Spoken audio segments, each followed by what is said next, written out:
মা, আজকেও পান্তা ভাত করেছো? রোজ রোজ আর পান্তা ভাত খেতে ভালো লাগে না মা। আমার না খুব মাছ খেতে মন করছে। মাছ দিয়ে ভাত যে কবে খাবো, অনেক দিন খাইনি যে মা।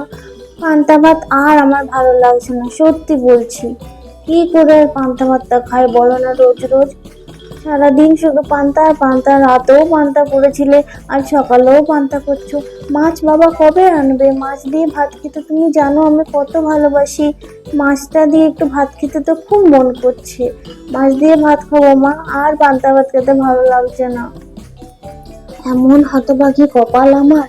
ছেলেটা আমার এত মাছ খেতে ভালোবাসে, ছেলেটাকে আমি একটু মাছ দিয়ে ভাতও খেতে দিতে পারছি না। সত্যি সত্যি, এই দুর্ভাগ্য কপাল নিয়ে যে কি করব জানি না। আমাদের যাই হোক করে দিন কেটে যাচ্ছিল, কিন্তু এই ছেলেটাকে একটু ভালো মন্দ খেতেও দিতে পারছি না। হে ভগবান, আর কতদিন এমন পরীক্ষা নেবে? তোমাদের এখানে কোনো দোষ নেই গিন্নি, যত দোষ সব তো আমার কপালে। এমন কপাল যে ছেলেটাকে একটু মাছ খেতে দিতে পারছি না।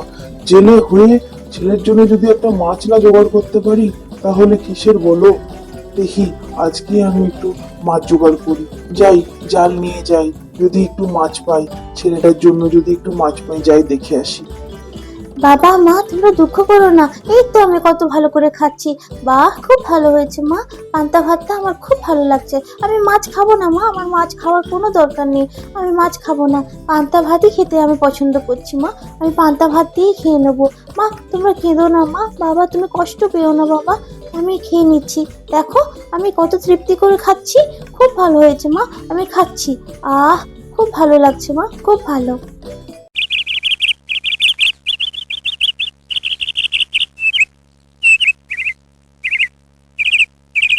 এতদিন ধরে মাছ ধরছি, এমন কিন্তু কোনোদিনই হয়নি।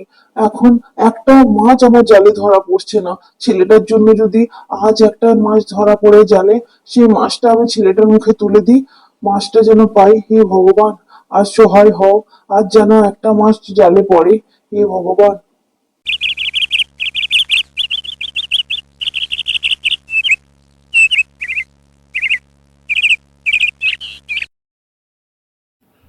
এই দুর্ভাগ্য কপাল মনে হয় আর বদলাবে না কোনোদিন।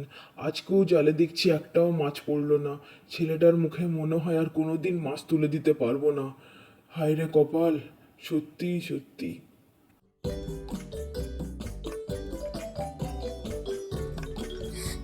এই করুণ সুরে কে কাঁদছে বলে মনে হচ্ছে? কার এত দুঃখ?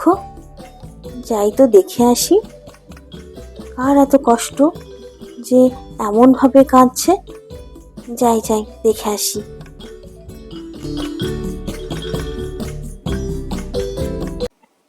এ কি, কি সুন্দর একটা মাছ! আজ তো আমার জালে একটাও মাছ ধরা পড়েনি। এই মাছটা তাহলে কোথা থেকে এলো? বাবা রে, কি সুন্দর মাছটা দেখতে! যাই হোক, ভগবান তাহলে মনে হয় আমার দিকে চোখ তুলে তাকিয়েছে। এই মাছটাই না হয় নিয়ে যাই, আমার ছেলেকে দেব, সে আজকে এই মাছটা খাবে। যাই যাই, নিয়ে যাই। দোহাই তোমায় জেলে ভাই, আমাকে নিয়ে যেও না। আমি এই পুকুরেই থাকি, খাবারের সন্ধানে আমি এখানে এসেছি।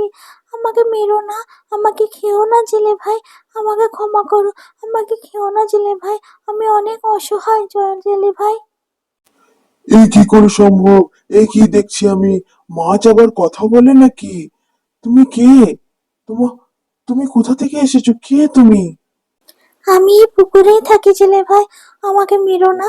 আমার ছোট ছোট বাচ্চারা আছে, তাদের খাবারের জন্য আমি এখানে এসেছি। আমাকে ক্ষমা করে দাও জেলে ভাই, আমাকে ছেড়ে দাও, আমাকে ছেড়ে দাও, দোহাই তোমার। আমি বুঝি মাছ, তোমার কষ্টটা আমি বুঝতে পারছি। না না, আমি তোমাকে ধরে নিয়ে যাব না। তুমি চলে যাও, তুমি ফিরে যাও, তুমি যেখান থেকে এসেছিলে। তুমি তোমার বাচ্চাদের জন্য খাবার সন্ধানে যাও। তোমার অনেক বড় মন জেলে ভাই, তোমার অনেক বড় মন। তোমার অনেক ভালো হবে দেখো, তোমার আর কোনো দুঃখ কষ্ট থাকবে না, এই আমি বলে দিলাম। এ কি, কে তুমি? তুমি তো মাছ ছিলে, তুমি কে? আমি হলাম জলপরি। আমি তোমার সব দুঃখ কষ্টের কথা জানি। তোমার দুঃখ দেখে আমি এলাম। তোমাকে একটা ছোট্ট পরীক্ষা নিলাম, তুমি সেই পরীক্ষায় উত্তীর্ণ হয়েছো। তোমার সব দুঃখ দূর হয়ে যাবে, দেখবে। তোমার ছেলে মাছ খেতে ভালোবাসে বলে একটু মাছের সন্ধানে তুমি জাল ফেলছো রোজ, কিন্তু তুমি মাছ ধরতে পারছো না। দেখবে তোমার সব দুঃখ কষ্ট দূর হয়ে যাবে। জলপুরি, আমার ছেলে মাছ খেতে বড় ভালোবাসে, কিন্তু জেলে হয়ে আমি একটু মাছ ধরতে পারছি না। কিছুদিন ধরে আমার জালে আর মাছ ধরা পড়ছে না। আমি কি করব, উপায় খুঁজে পাচ্ছি না কিছু। এই নাও জেলে ভাই, এই কলসটা তুমি নিয়ে যাও। এই কলসের মধ্যে একটা মাছ আছে। তোমার বাড়ির আশেপাশে কোনো পুকুর থাকলে সেই কলসের জলটা আর মাছটা সেই পুকুরে দিয়ে দিও। আর দেখবে তোমার সব দুঃখ কষ্ট দূর হয়ে যাবে। যেই জন্য তুমি এত কষ্ট পাচ্ছ সেটা আর কখনো আসবে না। সে কষ্ট চিরদিনের জন্য ঘুচে যাবে। কিন্তু জলপরি, আমার বাড়ির আশেপাশে বা আমার নিজের পুকুর বলতে তো কিচ্ছু নেই। আছে তো শেষ সম্বলটুকু ওই ছোট্ট ঘরটা, আর তো কিচ্ছু নেই আমার। তাহলে আমি কি করব? আচ্ছা ঠিক আছে, এই মাছটা তুমি এই কলসের মধ্যেই থাকতে দেবে। আর এই কলসটা তুমি তোমার বাড়িতেই রেখে দিও। তোমার দেখবে সব দুঃখ কষ্ট দূর হয়ে যাবে সারা জীবনের মতো।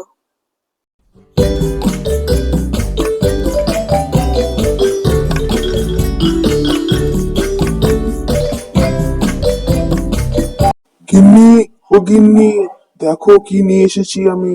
একবার উঠে এসো না, দেখো একবার। এই হচ্ছে একটা মাটির কলস, এর মধ্যে একটা মাছ আছে। জানো আজকে মাছ ধরতে গিয়ে কি হয়েছে? তাহলে শোনো। এ কি বলছো তুমি? সত্যি জলপরীর দেখা পেয়েছো তুমি সেই পুকুরের মধ্যে?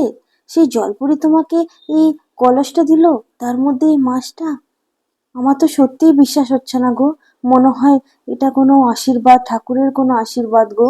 তুমি একেবারে চিন্তা করো না, দেখবে সব ভালো হবে।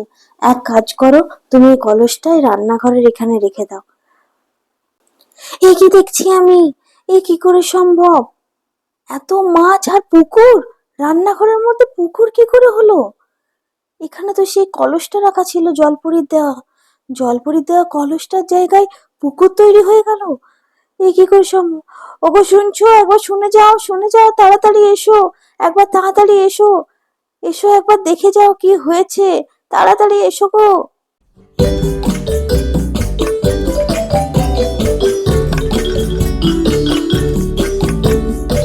একবার এসো, তাড়াতাড়ি দেখে যাও রান্নাঘরে কি হয়েছে দেখো। তাড়াতাড়ি এসো। মায়ের গলা না? মা এমন করে চিৎকার করছে কেন? মা ডাকছে মনে হচ্ছে। বাবা, বাবা, ওঠো না। দেখো না মা ডাকছে। কখন থেকে ডাকছে দেখো না মা রান্নাঘর থেকে। চলো একবার দেখে আসি। বাবা চলো না। মা মনে হয় কিছু হয়েছে। চলো মা, চলো চলো।